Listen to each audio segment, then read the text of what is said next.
Hello everyone, welcome back to my channel. CFA is one of the most sought after designations in the world of finance. A lot of people are pursuing or planning to pursue this program to get a better perspective about how various asset classes work and widen their horizons about investing, economics, finance, etc. So far, I have cleared two levels of this program with 90 percentile plus scores in both the exams. I've been getting a lot of messages from people who want to get an idea on how I prepared for the exam. So I'm just going to briefly share my approach, which might be a good starting point for you all to prepare an exam strategy. I would like to emphasize on the fact that something that worked for me may or may not work for you all. But the basic principles of preparation for any exam are always the same. So I'll get to the point right away. Firstly, the most important and most commonly asked question, which books did I refer to? I referred to Schweser Books for my preparation for both the levels. This book is a slightly summarized and concise version of the CFA curriculum. However, if you diligently read the books and revise it multiple times, then believe me, this is more than sufficient to clear the exam with a very good score and get all your concepts clear. Now, there are certain areas which are difficult to understand, and just because the explanation is brief, you might not understand it in one go. So for these kind of topics, you can refer to the CFA curriculum PDFs that have been provided by the institute to all the registered candidates. By going through a much more detailed discussion in the curriculum PDFs with a lot more examples, you will get clarity on such topics as well.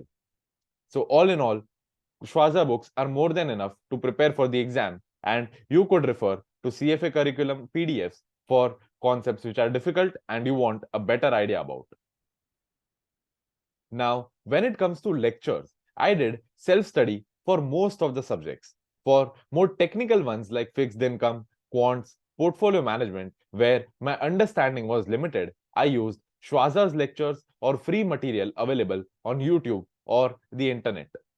I think level 2 really dives deeper into a lot of concepts, and it is advisable to go for physical classes or at least get recorded lectures if you don't have a good understanding about various topics already. On the other hand, if you're confident about majority of the topics, you could save a lot of time by being selective about the subjects you take lectures for. This way, you will be able to focus more on areas where you don't have a strong understanding, and you could spend a little less time where you are more comfortable. Now, coming to the most important part of this video, how I studied and how many revisions were required.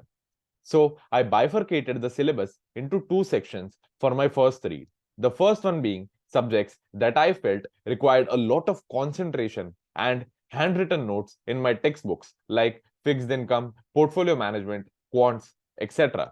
So for these subjects, I used to listen to lectures and make as many pointers in my textbook as possible, as this would help me recollect all the concepts in my further reads without having to refer to the lectures. I generally used weekends for these kind of subjects so I could be fresh and at the comfort of my home.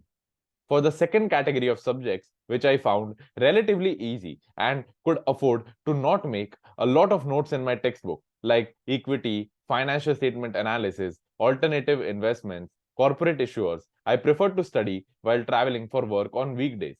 There was a good chance that I was not 100% focused or there were disturbances around. But if I had to pick subjects which I could afford to not have a completely ideal situation to study in, it would be this. Now, obviously, it is different for different people. Some people find subjects like quants very easy because of background in maths and statistics. In my case, I stopped studying maths and statistics after my 12th grade. So I thought that I would require a lot more concentration, and I picked this subject for my weekend study rather than while traveling. Now, once my first read was done and all my handwritten notes in my textbooks were ready, I treated all the subjects equally, and I could study any subject anywhere just like a novel. And I just kept reading the subjects multiple times so that I could keep getting a better idea. And if there is something, there are certain nuances that I ended up missing out in the previous reading, I would understand it in this one. Now, One thing that helped me a lot while preparing was an Excel sheet that I maintained. Now, there are 40 plus readings in the curriculum, and it is very difficult to keep track of what is easy, what is not, what are your strengths, and what are your weaknesses. So, to get a better perspective of where I stood, I made an Excel sheet where there were multiple columns for each reading, and I used to enter in my comments that I find this topic difficult, I find this topic easy. There are these areas where I could focus more. And whenever I started my second read, I used to go through my previous comments to get a better perspective of what to focus on and what not to. Now, coming to the number of revisions, I think no amount of revisions are enough for the curriculum. If for example, if you are reading the curriculum for the fifth time, there are still going to be certain nuances that you missed out on the earlier reading. So I feel that try to revise the curriculum as many times as possible. It could be twice, it could be thrice, but make sure that you feel confident when you sit on the exam day. Now, coming to the practice for MCQs, I feel that the back of the topic MCQs that are provided in the Schweser books and the candidate resources MCQs that are provided by the CFA Institute are more than enough to get a very good practice. Just make sure that you do enough justice to the resource center MCQs, because even if you read and you feel that you're confident with the topic, when you actually start solving the MCQs that are given by the CFA Institute, you will realize that there were so many points that you overlooked and those could be tested. So make sure make sure that you do enough practice of the resource center MCQs. I couldn't emphasize more on it. You need to give your 100% when you solve the resource center MCQs.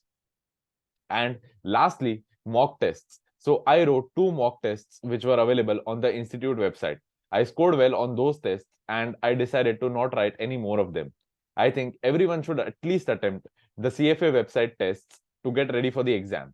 Additional tests could be done based on your requirements. If you don't feel confident after 2 exams, then you could do more and make sure that you feel confident. All these things are very subjective, but the most important thing is how confident you are and whether you are ready for the exam.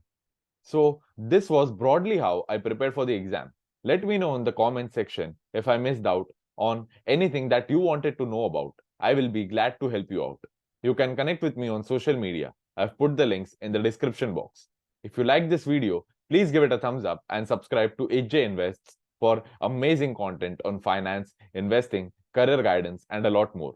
Stay tuned. Thank you.